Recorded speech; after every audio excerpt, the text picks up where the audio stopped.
Alex, de Londres, hoje falando sobre Inglaterra, e agora o assunto já está no Reino Unido. Essa é a parte 2 da nossa entrevista. Fica aqui comigo. Escócia, já chegamos à Escócia. Yes. Então, como eu estava referindo, nesse segundo dia, eu estou apresentando, digamos, como poderíamos fazer um tour pelo Reino Unido. Neste caso, dando mais ou menos de forma resumida, então, o tour durante 7 dias. Claro que, então, entramos ao segundo dia na Escócia.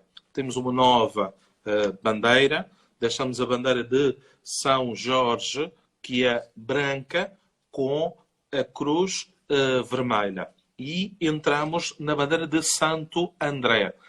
Santo André é, então, o padroeiro da Escócia e a bandeira é azul com o X branco. Claro que então visitamos, depois nós temos o almoço numa pequena cidade que tem o nome de Gretna Green, ok? E é justamente na fronteira. E então eu vou-vos contar uma pequena curiosidade dessa cidade. Nós paramos num sítio que é onde se arranjavam as máquinas agrícolas, onde se descansavam os cavalos e era uma cidade desde o século XVIII em que paravam muitas pessoas.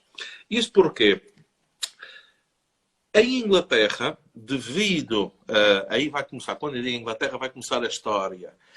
Quando se iniciou a Revolução Industrial, havia muita gente que saía do campo e ia trabalhar para Londres, para Liverpool, para Manchester. E então, essas pessoas pobres trabalhavam nas casas dos magnatas. E então, há uma coisa que existe até os dias de hoje, o amor. O pobre se apaixonava pela filha do rico, ou filho. Só que na altura não se deixavam casar. Ok? Então o que é que os ingleses fizeram? Até 1753, os jovens podiam se casar a partir dos 13 anos sem o consentimento dos pais. Ok? Então, em 1753, aumentou-se a idade para os 21 anos. Só que Escócia, os ingleses esqueceram-se de Escócia. Escócia já fazia parte do Reino Unido desde 1707. Só que as duas leis não se equiparavam na Escócia. Então, o que os jovens faziam? Vinham desde Londres, cruzavam a fronteira e casavam-se na Escócia.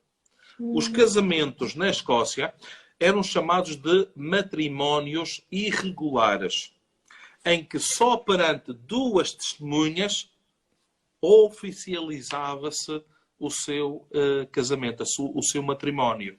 E quem eram as duas testemunhas? Um era o dono da ferraria e o outro era o condutor da carruagem que trazia os jovens de Londres. E então, Gretna Green é conhecida pela Las Vegas da Escócia. E, hoje em dia, por amor, realizam-se cerca de 5.000 matrimónios nessa pequena cidade. É uma cidade que tem cerca de 3.000 habitantes. Mas como é uma cidade... É verdade. Como é uma cidade que tomou a fama de ser a cidade do amor, vêm então 5.000 pessoas. Existe... Atenção, também depois a seguir há uma pequena curiosidade. Existe uma lista de espera de 2 anos. Portanto, é mais que tempo que suficiente para pensar se é esse passo que se quer dar. E então, a Gretna Green é conhecida por essa pequena curiosidade. Como chama a cidade? Gretna Green. Grana Green. Gretna Green. Greta Green. Muito bonita essa cidade. Mas é bem pequenininha. Aliás, a essência é ver, e sempre que nós... Eu faço este tour várias vezes ao ano. Eu não consigo quantificar, mas faço várias vezes. É sempre que nós chegamos lá com o ônibus, temos lá uma noiva e o noivo trajado à forma escocesa, com o saiote, com a famosa saia escocesa. E então eu digo alguma senhora solteira que tenhamos no nosso grupo, atenção, é aqui, quem quiser arranjar um escocês, é aqui que vocês têm que o fazer. Ou então, quem quiser renovar os seus votos, também poderá fazer nessa pequena cidade.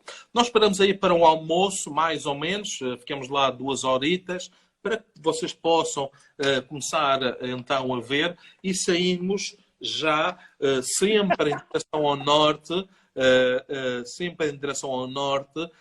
para, digamos, a segunda cidade mais povoada de Escócia, porque nós já estamos na Escócia. Vamos para Glasgow, que é... Só um detalhe, viu, Alex? Diga. Próxima viagem para Israel, nós vamos nessa cidade aí, que eu quero levar um grupo só de solteiros e solteiras. Nós vamos aí fazer um ato profético que esse povo vai casar. Pode ser. Nós fazemos, fazemos tours às medidas. Podemos fazer um tour à medida. Não é impeditivo para nós viajarmos. Porque eu costumo dizer que a todo mundo, nós já tem turma. Tem 4 mulheres aqui que querem casar. Meu Deus. 4 mulheres que estão assistindo que querem casar, estão todas felizes aqui. Ó. Eu estou vendo isso. E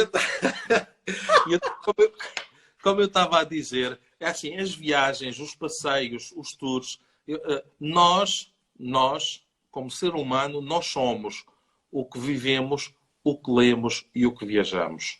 Então, são estas 3 coisas que nós levamos connosco.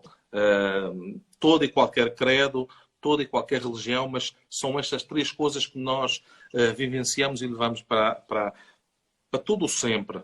E então, voltando à nossa situação, contando aqui, vamos entrar para Glasgow. Glasgow, então, é uma pequena cidade, pequena, salvo seja, são 1.300.000 pessoas. É uma cidade que tem alguma dimensão para a Escócia. Glasgow é uma cidade moderna, ok? Moderna para os cânones da ilha. É uma cidade do século XVIII. E essa cidade teve uma transformação. O poder económico era tão grande nessa cidade que demoliu-se os antigos edifícios e fez-se aí na cidade, então, uma cidade moderna. Mas, atenção, moderna para a Inglaterra, século XVIII. Aí já tínhamos, então, as arquiteturas vinham, então, do período renascentista. Usávamos colunas encimadas por, neste caso, o capitel, eram as famosas colunas coríntias. Então, toda essa cidade celebra um pouco toda a cultura greco-romana. Ok? Então, isso deveu-se então, ao grande poder económico, em que o comércio de algodão, tabaco, couro e também de escravos passavam pela cidade de Glasgow. Neste caso, em 1750, para que vocês tenham noção, 70% do tabaco que se consumia no mundo era todo produzido em Glasgow. Claro que vinha das colónias, mas produzia-se, industrializava-se então em Glasgow. Nós temos um rio, o rio que tem o nome de Clyde, e vocês vão ter noção de Clyde, mas eu já vi esse nome em qualquer lado. É de Bonnie and Clyde. Bonnie and Clyde era uma famosa dupla que andava nos Estados Unidos, que eram de Glasgow. E então tomaram esse nome. Então, nesse rio, que chama-se o Rio Clyde, tínhamos aí os estaleiros navais que produziam, fabricaram, por exemplo, um navio famoso que chama-se o Queen Mary, a Rainha Maria, Queen Elizabeth. São navios a vapor que se fez em Glasgow. Mas também temos coisas antigas, duas, atenção, só. Os edifícios mais antigos é a Catedral Presbiteriana de Glasgow e uma pequena casa do 1734, que era a casa do provedor. Provedor, que é o nome equiparado com o regedor. Era o que aplicava a lei, providenciava a lei do rei nessa cidade. São os 12 edifícios mais antigos e essa catedral é um edifício que se encontra ou foi testemunha da grande indústria que existia em Glasgow. A pedra com que se construía as catedrais era uma pedra de arenisca de cor creme, quase branca. Como é uma pedra porosa, ela, ao longo dos séculos, foi absorvendo toda a contaminação que existia na atmosfera. E então ela se encontra vestida de negro. É uma catedral que no seu interior existe um sítio, um espaço que é onde se encontra a sede da loja maçónica de Glasgow. É uma catedral que tem essa pequena particularidade. E é uma catedral que tem 2 pisos. Não é uma catacumba. Não. São 2 pisos bem formados.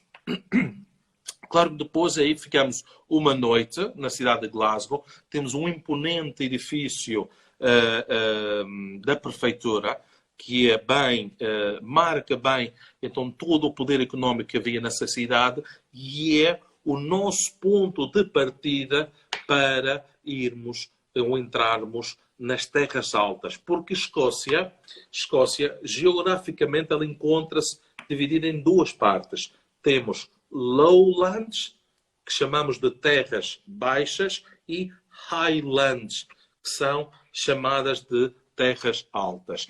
E essa região mais a norte, que eu já vou iniciar então a nossa explicação, é uma região que tem muito carisma, é chamativa para o turista. Porquê? Foi cenário de vários filmes, várias películas.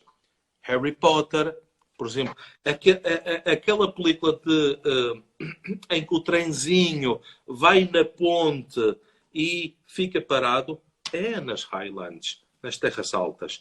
Temos os Highlanders, temos o famoso agente secreto britânico James Bond, o filme. Foram vários, mas há um que marca, que é o Skyfall, que é uma pequena quinta que pertencia aos seus familiares, que saiu no filme Skyfall, fica nas terras altas. Nós não passamos porque o caminho é muito estreito. E então toda essa região é uma região montanhosa, portanto, por isso é que chama Highlands, e tem então, digamos, estas pequenas características: lagos, vales e rios.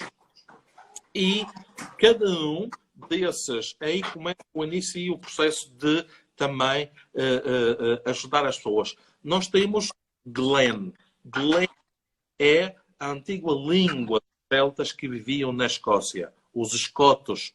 Glen quer dizer vale, montanha, ben, e lago é loch, ok? L-O-C-H. Em inglês é lake, L-A-K-E.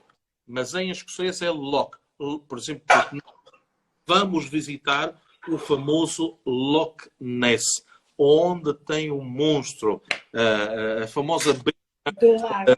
do lago, porque nós fazemos todo esse circuito, paramos aí no primeiro castelo, que chama-se o Castelo de Urquhart, fica mesmo à beira do Lago Ness. E aí teremos, ou não, mas teremos a oportunidade de fazer o passeio no lago para ver se encontramos o famoso monstro do Lago Ness.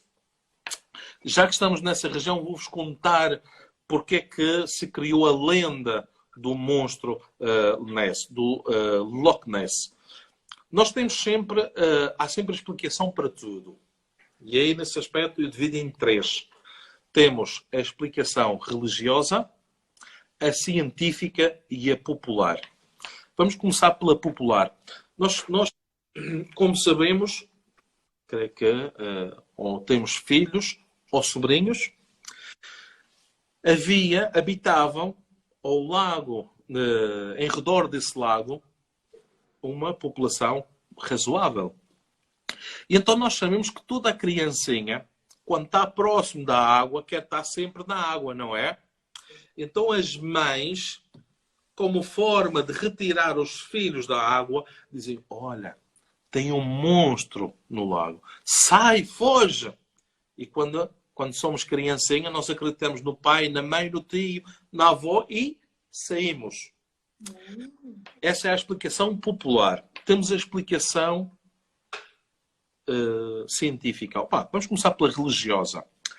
Essa região foi cristianizada por São Columbano, que então veio. Os celtas que viviam nessa região praticavam o druidismo.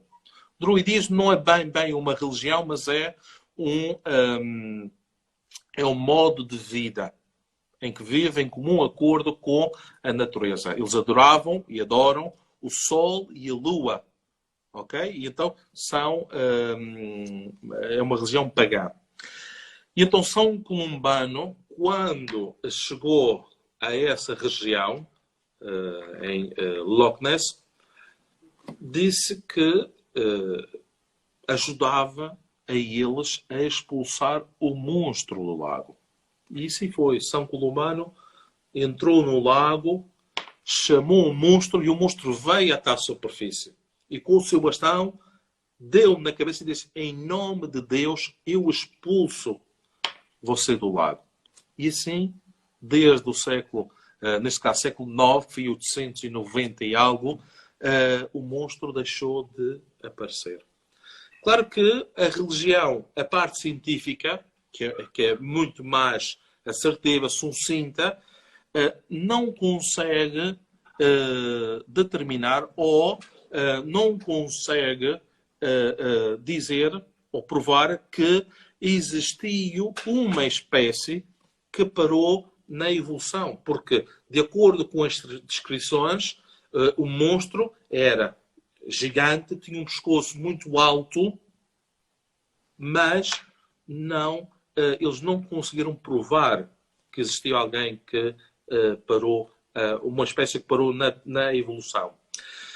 Há uma explicação, que é este lago, o Lago Ness, é um lago que não tem praia. Os bosques e florestas estão justamente onde a água termina ou se inicia. E é um lago que tem início num rio e termina num rio. Portanto, é um lago com corrente. Na Escócia existem muitas tempestades, muito vento, porque nós já estamos no Mar do Norte. Então, é muito comum, eu próprio já vi, não um monstro, mas já vi, é muito comum alguma árvore tombar para a água. Ok? Ficar na horizontal. Então, temos o tronco na horizontal e os ramos na vertical. Como o lago tem corrente, a árvore vai andando. Então, o lago é extenso. O lago tem quase 3 quilómetros. Por mais ou menos, em média, são 800 metros de largura. Ele está no meio de um fiord, de um vale. E então, quem está numa das margens, vê assim ao longe, a 400, 500 metros, vê algo a navegar. Mas é um monstro. E pensou-se que era um monstro, mas não. É uma árvore. Entendi. Claro que essa é uma pequena explicação que nós também damos, para que nós também vamos entendendo um pouco o porquê.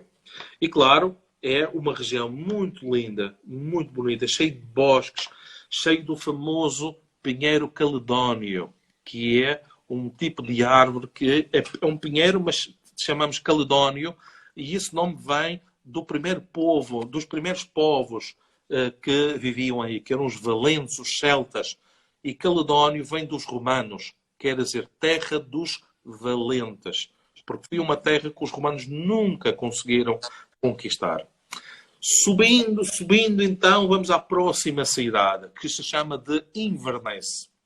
Inverness quer dizer a boca do rio, porque Ness é uma palavra celta que quer dizer rio. E então temos o lago do rio, que é Loch Ness, mas depois termina no Ness. E temos então aí a boca do rio, Imber, boca, Ness, a boca do rio. Era onde saía o rio. É uma pequena cidade que tem cerca de 200 mil habitantes e é considerada a capital das Terras Altas. Foi uma cidade que teve muita indústria durante a Revolução Industrial, porque toda a lã que se produzia na Escócia era industrializada em Inverness. Inclusive, teve muitas fábricas. Hoje em dia, com, digamos, o deslocamento das fábricas para os países asiáticos ou para uma região mais industrial em Inglaterra, Inverness já não é uma cidade industrial e é considerada hoje em dia. Não perdeu, né? E É você verdade. vai conhecer esses lugares de Londres que ele falou. Pode continuar, eu aproveito. Tá bom. E então Inverness é a cidade com melhor qualidade de vida de todo o Reino Unido. Isto porquê? Porque nós temos aí um aeroporto internacional, temos bons serviços públicos e toda a cidade é uma cidade muito tranquila. Nós fazemos um pequeno circuito e vamos dormir a uma cidade que se chama de Aviemore. Aviemore já está um pouco mais a sul. Inverness é a cidade mais ao norte que nós ficamos e descemos até Aviemore. E Aviemore é a estância de ski dos ingleses. Foi uma pequena cidade porque no século XIX, princípios do século XIX, iniciou-se a expansão do trem a vapor. E era uma cidade que se construiu para alojar os trabalhadores, os operários que então estavam construindo a linha do trem. E então esses ingleses deram-se conta do quão belo ou bela era essa região. Quando termina a construção desse trabalho, esses próprios operários compram as casas à companhia, à empresa do trem de ferro inglesa e criam a sua primeira casa de campo. Porque o turismo moderno, como nós conhecemos nos dias de hoje, iniciou-se em Inglaterra, em que era fácil de se locomover, de se mover de uma cidade a outra em trem a vapor. E iniciou-se, então, inclusive, falamos no famoso turismo victoriano. Então, iniciou-se nessa época. Claro que depois nós ficamos alojados nas Highlands, terras altas, que durante um período do ano, todas as montanhas que se encontram em redor do hotel que nós ficamos estão todas nevadas, tem neve. E é a neve, essa região, neste caso é o Vale de Speyside, é muito conhecido pelo famoso whisky.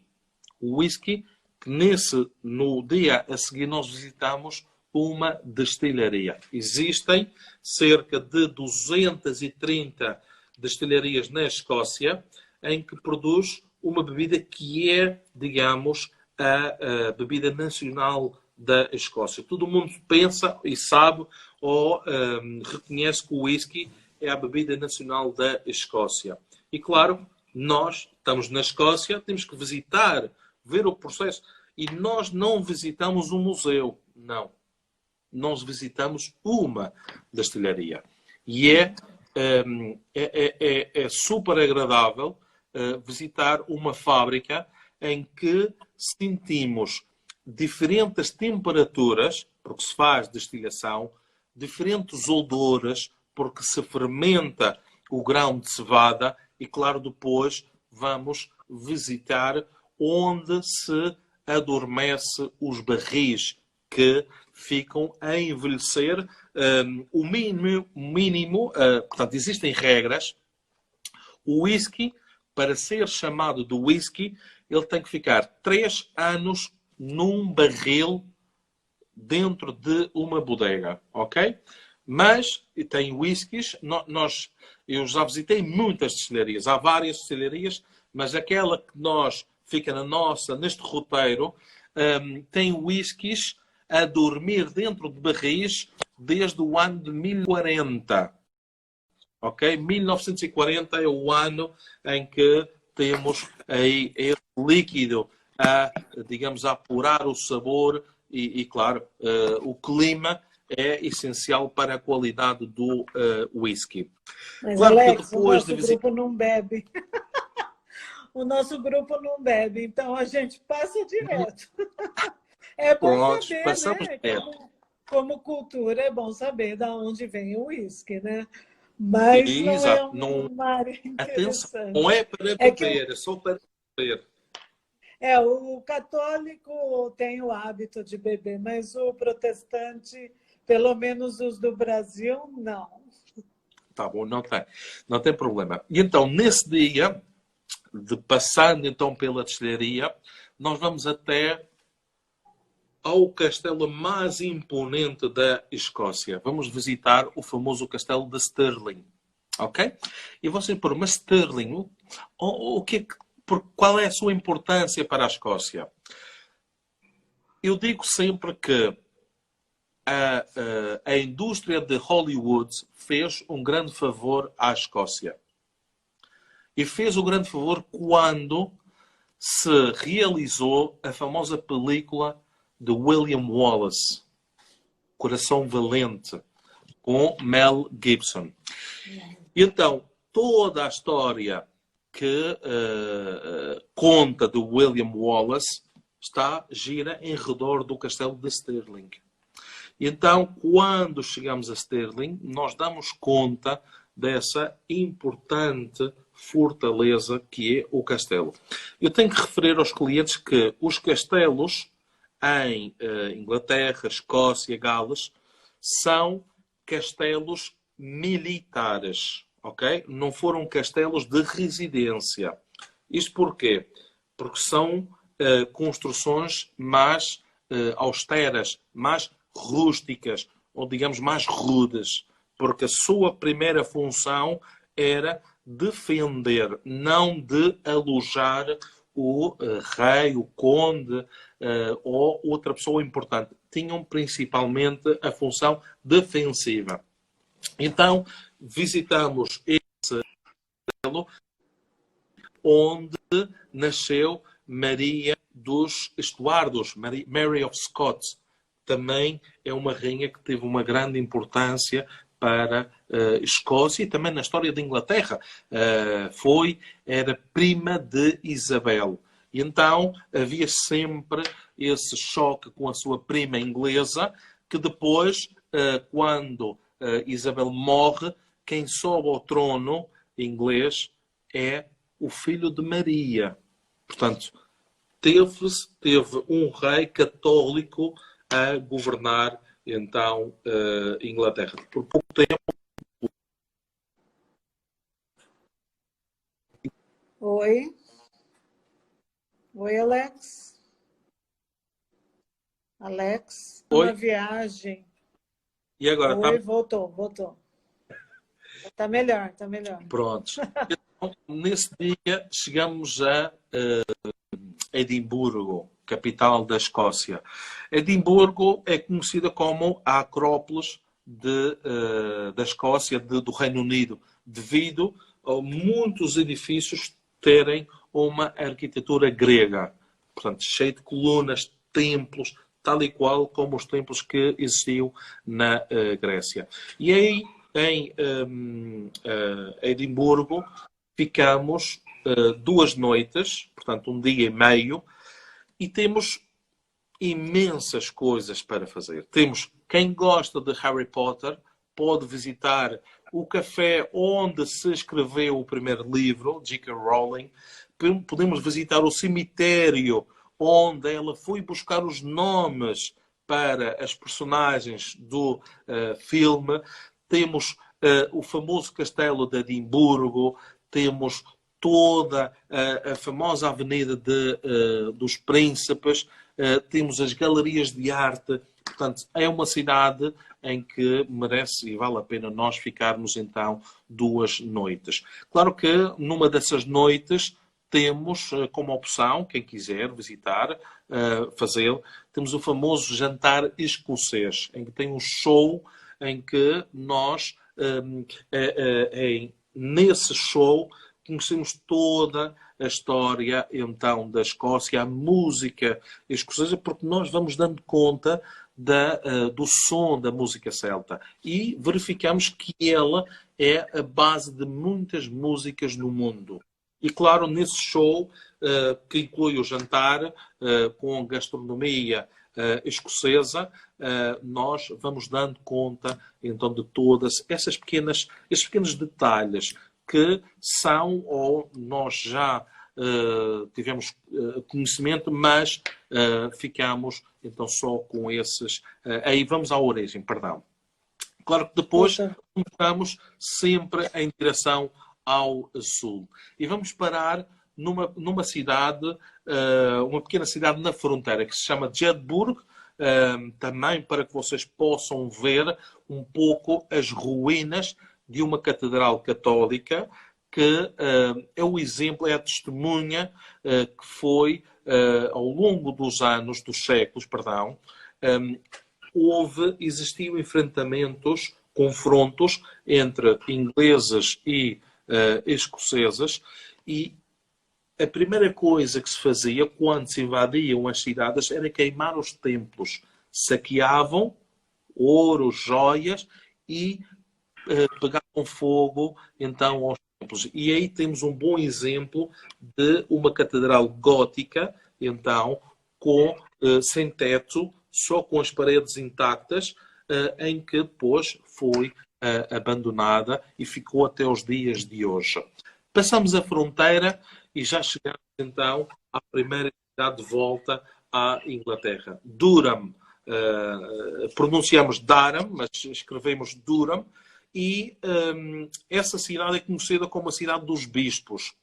Temos aí o melhor exemplo de uma catedral de arquitetura normanda, que é a arquitetura pré-gótica, em que então Guilherme William the Conqueror mandou construir, porque ao cristianizar as cidades na fronteira, portanto, ocupávamos e não deixávamos o inimigo, então, fazer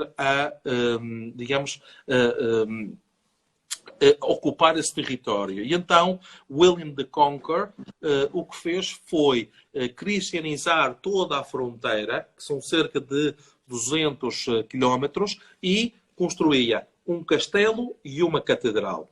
E dava poder aos bispos para, então, aplicar as leis do rei. Neste caso, esses bispos, a cidade medieval de Durham, até ao ano de 1854, eles tinham o próprio exército, as suas próprias cortes de justiça e eram proprietários dessa parte da terra. Claro que a partir da primeira metade do século XIX, então, eles perderam esse poder para, então, a coroa inglesa. E, claro, depois também começou-se ou iniciou-se o sistema parlamentarista em Inglaterra.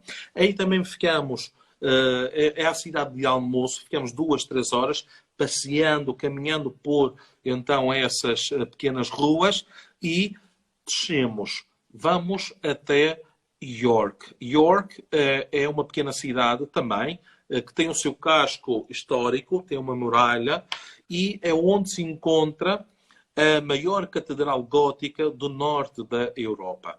É a sede do Bispado de York, portanto, controla toda a região ao leste de Inglaterra, e é uma cidade que, durante muitos anos, foi uma cidade mercantil.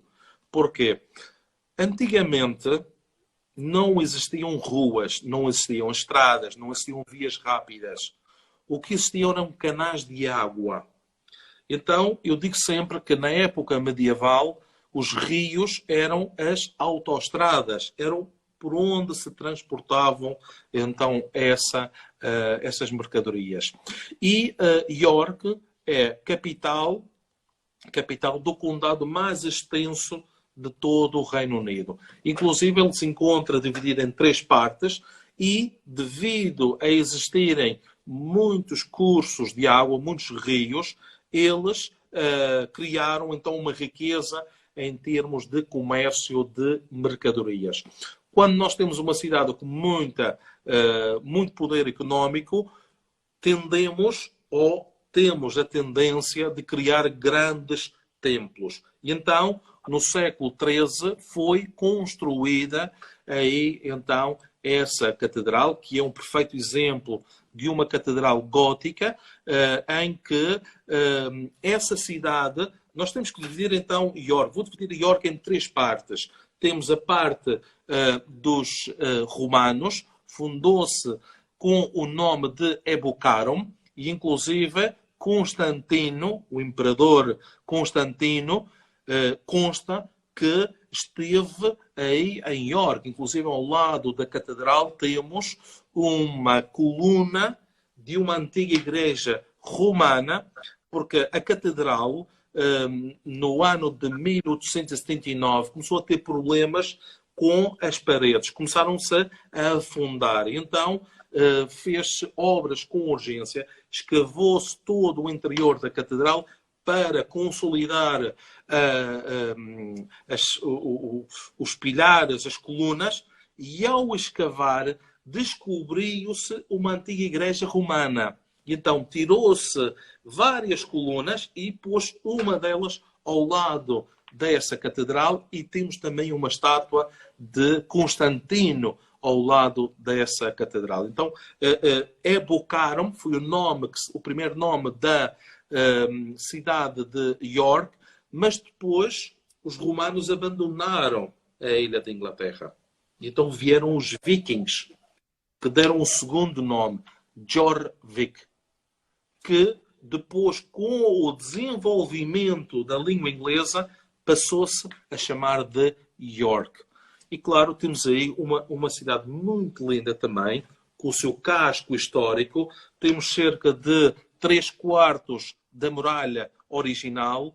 Temos aquelas ruelas estreitinhas com os edifícios construídos em madeira. E de Harry Potter.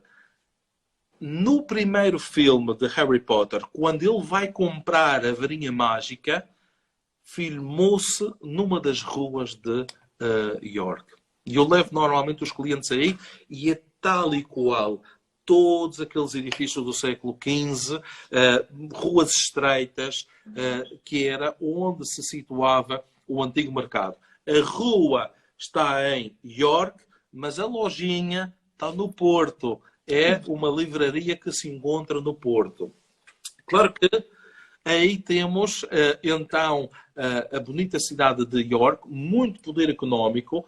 Digamos, eu digo que York é o celeiro de Inglaterra, onde se produz muito trigo. Eu tenho vários períodos em que eu faço os tours.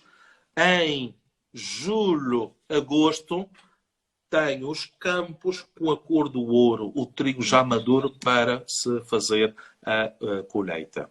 Alex, Diga. a gente precisa caminhar para o encerramento, tá? Oh, tá bom. Porque foi a live mais longa que nós tivemos, mas também viajamos pelo Reino Unido todinho. Eu falo muito por vezes. Quando entusiasmo, falo muito, não. E pronto, olha. Mas é assim, Reino Unido é muito ótimo.